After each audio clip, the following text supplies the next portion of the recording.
This is Democracy Now!, democracynow.org, The War and Peace Report. I am Amy Goodman. And I'm Juan Gonzalez. Welcome to all our listeners and viewers around the country and around the world. Advocates of a free and open Internet are celebrating a vote Thursday by the Federal Communications Commission to approve strong net neutrality rules.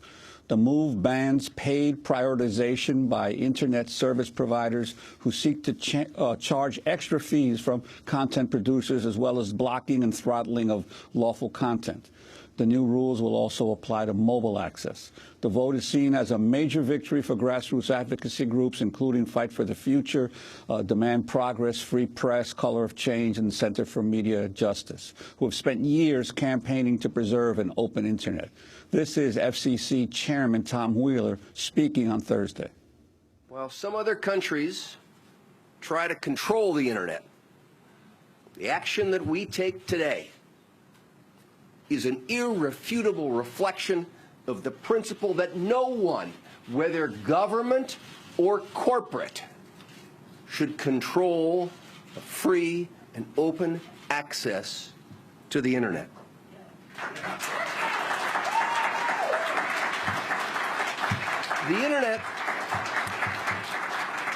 The Internet is the most powerful and pervasive platform on the planet.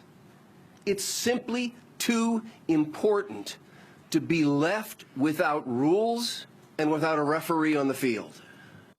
After nearly 2 hours of discussion Thursday, Wheeler joined Democratic Commissioners Jessica Rosenworcel and Minion Clyburn in a 3-2 vote along party lines.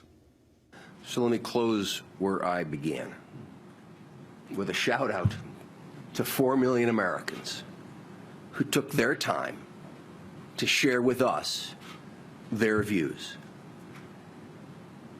Today, history is being made by a majority of this commission as we vote for a fast, fair, and open Internet. And with that, I will call for the yeas and nays. All in favor, say aye. Aye. Aye. Opposed? No.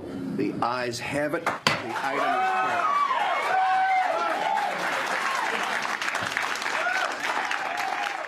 President Obama welcomed the FCC's vote with a thank you letter posted online to users of Reddit. Their outreach, along with years of grassroots campaigns, helped lead to an outpouring of an unprecedented 4 million comments to the FCC in favor of net neutrality.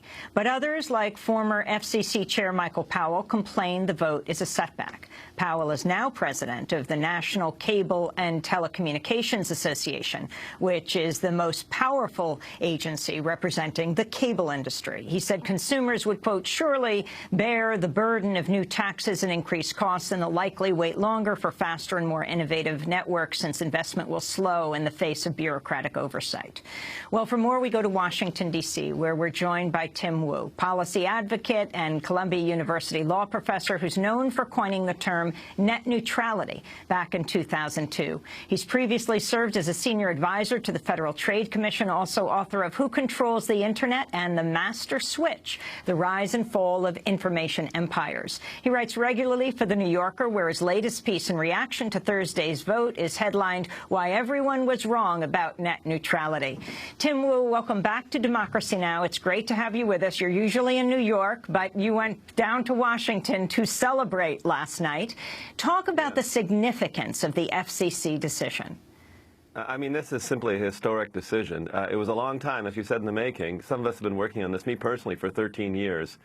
And I think it just sets us on a different path. It says that, there need to be basic rules of the road for the Internet, and we're not going to trust cable and telephone companies to respect freedom of speech or respect new innovators because of their poor track record. So I think it's a major step forward, a huge legacy achievement for both the Obama administration and this chairman, Tom Wheeler. And there's a sense of jubilation here in Washington.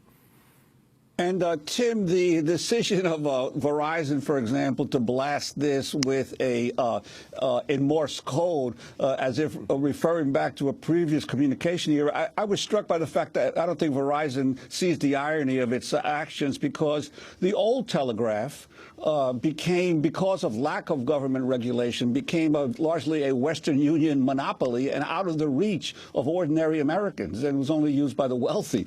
So they're actually using the old Morse code telegraph analogy to buttress an argument that is clearly bankrupt at this point in terms of the failure of the modern communications companies to be able to allow and to maintain public access. You know, I think they need some new talking points. Having been in this debate for over a decade, they're still relying on the same kind of Bush-era arguments where they say, you know, hands off the internet. They just say the same thing, you know, telemedicine, there's going to be 5, 10 competitors in this market. Everyone has watched the broadband market, which used to have hundreds of competitors in the Clinton era in the early 90s, go to more and more consolidation. They keep saying competition and random things. And, you know, their talking points have worn out. They don't even connect with anyone. I mean, right or left, they've kind of lost touch. And that's why they were so defeated in this latest round, is I just think they kept saying the same things, but no one was listening. And therefore, the commission, to its credit, really did what the people wanted. And I think when you look at polls, most people say, how do you feel about cable or the phone companies putting up slow lanes, slowing down some traffic and speeding up? Then people are like, we don't like that. It's not just a Democrat side. It's nobody likes that. So I think they're just really haven't done a good job. If there is a case to be made on their side, they haven't done it. So can you explain exactly what Title II is and how exactly the Internet will be regulated? Sure. Well, I'll explain it. So in 1934, this is the illusion that Verizon is making. The New Deal Congress created the Federal Communications Commission, gave it a broad authority to regulate everything by wire, all communications by wire. And their idea back then was to control the problem of monopoly power that was manifest actually in the earlier version of Verizon named AT&T. And it is basically at its centerpiece, net neutrality, a non-discrimination rule. Frankly, it just keeps the internet the way it is now and just makes it very clear to the phone and cable companies, you can't block anything. You might not like a website that says Verizon's too expensive. You can't block that. You can't degrade service. And you can't set up what are called slow lanes. That is to say, you can't go around and say, hey, if you don't want to be slowed down, you need to pay us more money.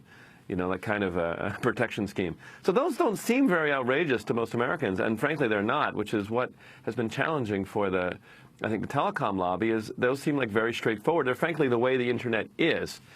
And just to add one last point, we've had some kind of net neutrality rules for a very long time. The reason we're here is because Verizon sued to strike them down.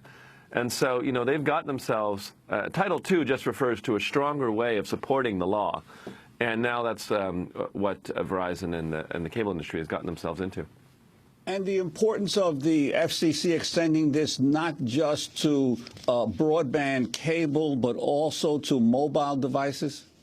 Yeah, this is a major victory which goes way beyond frankly, what the first administration, the first Obama administration did. The chairman recognized, and I think a lot of people have been saying for a long time, that a lot of broadband's moving to wireless, and so to just say, oh, you can do whatever you want on wireless, but on broadband doesn't make sense. And so they just extended the principle of net neutrality to wireless, where de facto it's basically been in operation anyways. And so I think that's a big step forward as well. Tim Wu, you have a very interesting history, how you came to be involved with the Internet and coined the term net neutrality. I don't think a lot of people know. Well, you ran for lieutenant governor here in New York. But way before that, you clerked for Supreme Court Justice Stephen Breyer. And talk about even before that, how you came to be involved with the Internet. Give us a brief little CV. Well, sure. I think we talked about this years ago, back in the early days. I was in Silicon Valley in the early 2000s, right when the big center of the boom. And I worked for a telecom company who made the stuff that was going to attack or destroy net neutrality. And we were trying to sell it to the Chinese government to sort of censor stuff, and also trying to sell it to American cable companies. And, you know, I was a fairly loyal employee, but after a while I said, this stuff stinks. It's going to make the internet terrible. Because I had been, I mean, even earlier than that, I've been kind of a computer programmer. I'm, you know, good old-fashioned computer geek. And so I just saw this, that this is really a threat. And so when I came to academia, the very first thing I did was say, we need this principle called net neutrality. And, you know, at the time, nobody paid any attention. But somehow it caught on. And, you know, 13 years later, I guess, starting with that just innate sense of, you know, I think, the idea that the internet would become like cable television, you know, just this kind of crappy, sorry if we're on cable ourselves, but, you know, just like, you know, whatever makes money is the only thing that survives. I just thought, this is terrible. And so it was really from a personal place. And, you know, now 13 years later, I guess it was worth it. And for a time also, you had a good relationship with Michael Powell, the former FCC chair under George W. Bush. Now you're clearly on opposite sides with him on this issue. Well, you know, to give Michael Powell a little bit of credit, he actually, to some degree, got the net neutrality thing started. You know, no person is completely good or completely bad in what they do. And he recognized that there was a threat to the internet, too, from the phone companies and cable companies. And he was the first, when he was the chairman, to do a net neutrality order, actually under Title II, where there was a company a phone company that was blocking voice over internet. And he said, you know, you can't do that, and he fined them. So he was tough. He is one of the people who started this. Now, as the head of the Cable Trade Association, he's had a different tune, but he actually was an enforcer who started this. So he gets a little bit of credit, even though he might not want to take it. It's very interesting that Michael Powell, you know, the son of Colin Powell, the former Secretary of State in general, who was head of the FCC, comes to head the Cable Lobbying Association that the current chair, Tom Wheeler, came from. Do you think, how did Tom Wheeler get religion? Has he talked to you about this epiphany? I mean, we had the images of the protesters in front of his home not letting him go to work, saying, if this is how you're going to work, we don't want you to go to work. The encampment outside the FCC that went on for many days. You know, I think it's really important never to typecast people entirely and be like, this guy is a lobbyist, or this guy's, you know, a lot of people were worried, particularly in the progressive movement, that former lobbyist, he was just going to show up at the FCC and do his former master's bidding or something. But, you know, he's near the end of his career. He's not looking for another job. And, you know, he became a net neutrality advocate over, I think when you get in the job, you start to see sort of the wisdom of this position. It is a universal and ancient principle preventing non-discrimination in public infrastructure, whether it's the roads, sidewalks, whatever. And, you know, you look at this idea of fast lane, slow lane. So I think gradually, you know, and then you saw the comments. And when you're actually in the job, Michael Powell's another example, and you see what could happen to the internet, you think, like, that is no good. I think anyone who directly experiences this has that feeling. And so, yes, by the way, it is a textbook case of grassroots organizing. Maybe we'll talk about this later.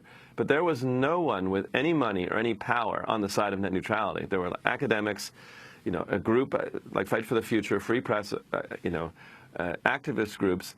But the message was really strong. And finally, the 4 million Americans who wrote the agency really made a difference. And really, the president himself getting involved, all these things. So Tom Wheeler really changed his tune on this. And it just shows you really shouldn't typecast anyone. And Tim, I wanted to ask you, this is not a new fight, because clearly, if those who are familiar with some of the history of mass communications know that ever since the computer, the personal computer was created, there's been a constant debate of the relationship between the personal computer and the communications lines, originally the old phone lines and now broadband. And this has been an ongoing battle over how the American people are going to get their information. So this is really only the latest stage of this, isn't it? Yeah, I mean, absolutely. You know, it goes back to the telegraph, where I don't want to, go on too much about history, but the 19th century, the telegraph had such control over the wire news that they would use their power to try to throw elections to the Republican Party. it has been the tension between the people who own the wires and the stuff on top of the wires has been with us since the wires existed. And I don't think it goes away. That's why I think it's, at some level, there's always needs to be government oversight. There's too much power in private hands when someone owns the master switch, to use my book's title. And we have seen this before. We saw it with AT&T. We've seen it over the radio waves with the broadcast networks. Everyone knows this, but, the revolutionaries take over the radio stations, and now they take over the internet sites. First, because there is an enormous amount of power, and unchecked private power is a dangerous thing. Last year, comedian John Oliver dedicated nearly 15 minutes of his HBO program to explain why net neutrality is so important, and ended the show with a call to his viewers to write to the FCC to encourage them to adopt the new rules. The enormous response broke the Commission's website. This is a clip from last week tonight. For once in your life, we need you to channel that anger, that badly spelled bile that you normally reserve for unforgivable attacks on actresses you seem to think have put on weight, or politicians that you disagree with, or photos of your ex-girlfriend getting on with her life, or non-white actors being cast as fictional characters. And I'm talking to you, Ron Paul fan 2016, and you, One Direction forever, and I'm talking to you, One Direction sucks balls. We need you to get out there and for once in your lives, focus your indiscriminate rage in a useful direction. Seize your moment, my lovely trolls. Turn on caps lock and fly, my pretties. That is HBO comedian John Oliver on his program Pushing for Net Neutrality. Finally, Tim Wu, on this day, your thoughts about if Aaron Swartz, the young Internet activist who unfortunately took his life a few years ago, what his feelings would be today as he dedicated his life to net neutrality? Yeah, no, I mean, yesterday, and we were having a celebration party in D.C., and it was one of these moments. Someone said, "This is a moment for hugs." Like everybody was just so jubilant. We spent, it's tough when you work on progressive causes. You're always outgunned, outspent, and people burn out because it just takes so much energy. And Aaron Swartz was the kind of guy who dedicated his life to these causes.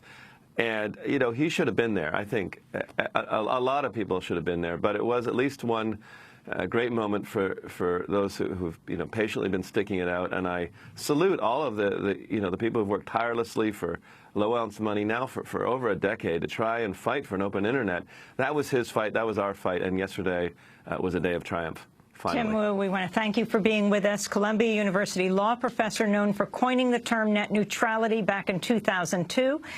He is the author of Who Controls the Internet and the Master Switch, The Rise and Fall of Information Empires.